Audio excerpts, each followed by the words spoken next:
Let's dig a little deeper into this. I want to bring in IDF International spokesperson, Major Doron Spielman, to talk about what is happening on the ground right now. Sir, so much for spending some time with us. I know you're incredibly busy, but tell us, I find it remarkable that with all the technology, all the intelligence that the IDF has, that essentially, you know this as an officer in the Army, that three, or I guess a number of really, really good soldiers just on patrol ultimately found Sinwar unexpectedly. And that is kind of remarkable in any type of military operation. But as you know, it happens frequently.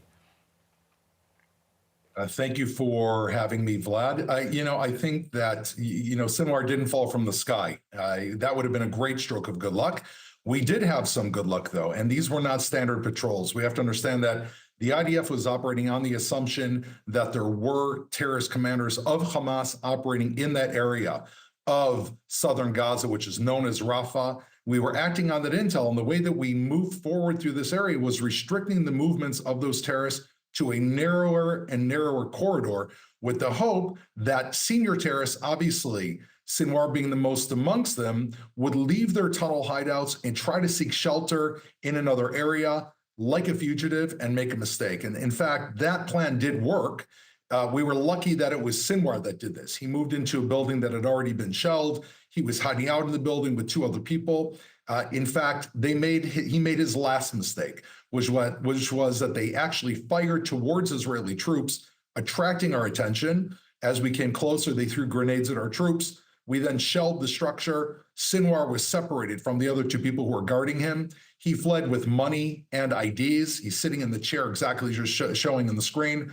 Our drone moves into the room and shows us that there is a jihadi terrorist who is there, tries to throw something at the drone, at which point a shell is fired by a tank towards the building, and the evil mastermind of October 7th, who is Israel's Osama bin Laden, was thankfully eliminated. So it wasn't all luck, but trust me, we'll take whatever luck we can get. Absolutely. And thank you for that play-by-play of that video, giving us the details of what we're actually seeing on the screen there. So now let's talk about the concerns of what this means for the fate of the hostages. It's been reported that the last time the IDF got close to Sinwar, he had surrounded himself with some of those hostages, and during his attempt to flee, he had those hostages brutally executed. I don't know if you can confirm that, but that is the reporting that we've seen. And so now, of course, folks who are worried about their loved ones are concerned about the fate of the remaining hostages. What is your understanding? First of all of us are not only concerned, we're torn apart personally by these hostages. Just to put this in perspective, Israel is a country the size of New Jersey. It's a total population of 10 million people. And to have over 1,000 people killed and 250 hostages, 101 of which remains, each family, including my own, knows families whose children are hostages or grandparents who are hostages. It's the first thing we wake up in the morning and think to, and it's the last thing we go to think about before we go to sleep at night. It's an incredibly difficult situation. We understand at its very core, Sinwar and Hamas took those hostages to use them as a bargaining chip. They are the last bargaining chip that they're going to use. They could care less about the lives of these hostages, and there's no goodwill here whatsoever. We, along this campaign, have been operating surgically to try and rescue our hostages. We've managed a few times. However, the key to this very well may be what happened last night with the toppling of Sinwar and all of his terror operatives. Seeing the head of that organization fall, it disables that organization. It causes it to be a shakeup. And as the Prime Minister said, as President Biden said, and Kamala Harris, there could be an opportunity here. We're able to move this to the next level. We want to bring our people home, but we cannot give Hamas a pass. There can be no ceasefire that enables that terror entity to survive in Gaza. If that happens, the next round of hostages is just waiting around the corner. Let me ask you about this, Major. The IDF, as you know, is obviously continuing its operations in Gaza. But so people will look at this, and it's not just Yahya Sinwar that you've been able to take out. You've taken out many, including predecessor leaders of this organization and others.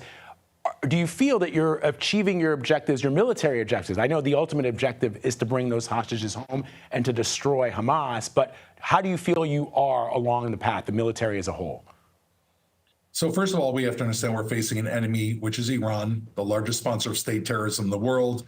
We are being attacked on 7 fronts by Iran. And if Iran thinks that Israel's vulnerable, like they felt on October 7th, that's when they launched their terror entities against us. What have we shown? And this is in direct answer to your question.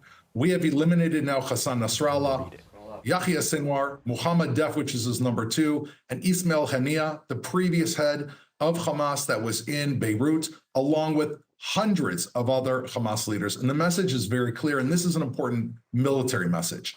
Wherever you are, if you think you're going to threaten Israel, you might run, you might try to hide even behind your own innocent civilians or in tunnels. Eventually, we will find you, and you will face justice.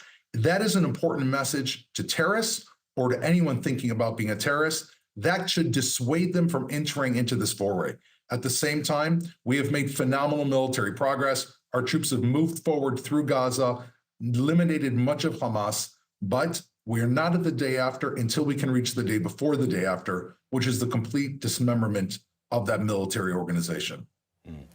Major Spielman, one other thing, the United States has asked Israel or has warned Israel that it faces a potential of stoppage of military support if it does not do more to allow aid into Gaza in the coming weeks. Can you explain to the American people what you are doing to ensure that not only more aid is entering Gaza to those civilians who need it, those innocent civilians, those children, but that the aid is actually reaching those who need it, which are not the terrorists, but the people who are trapped under the boot of those terrorists? Absolutely. We take the United States concerns very seriously. I myself take them very seriously, and Israel takes the concerns also of the Gazan people very seriously.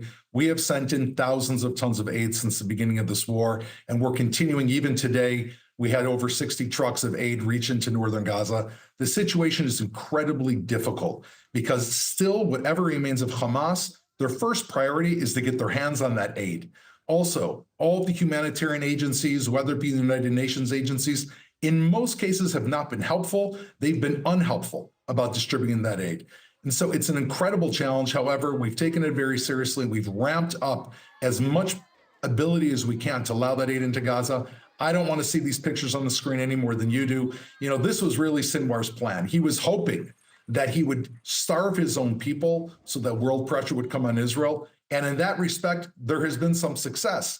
We should know that Sinwar died protected by 2 guards with tons of money on him, IDs, and a full stomach of food. That was the cowardly way that he died, but he left behind him all these Gazan people who are facing the hardships. We want to try to solve this. We want a brighter day for the people of Gaza. The elimination of Yahya Sinwar blood takes us this much closer to making that happen. We need a few more steps, and hopefully we can put this war behind us and see a brighter future for Israel, for Gaza, and for the Middle East. And that is the hope for everyone.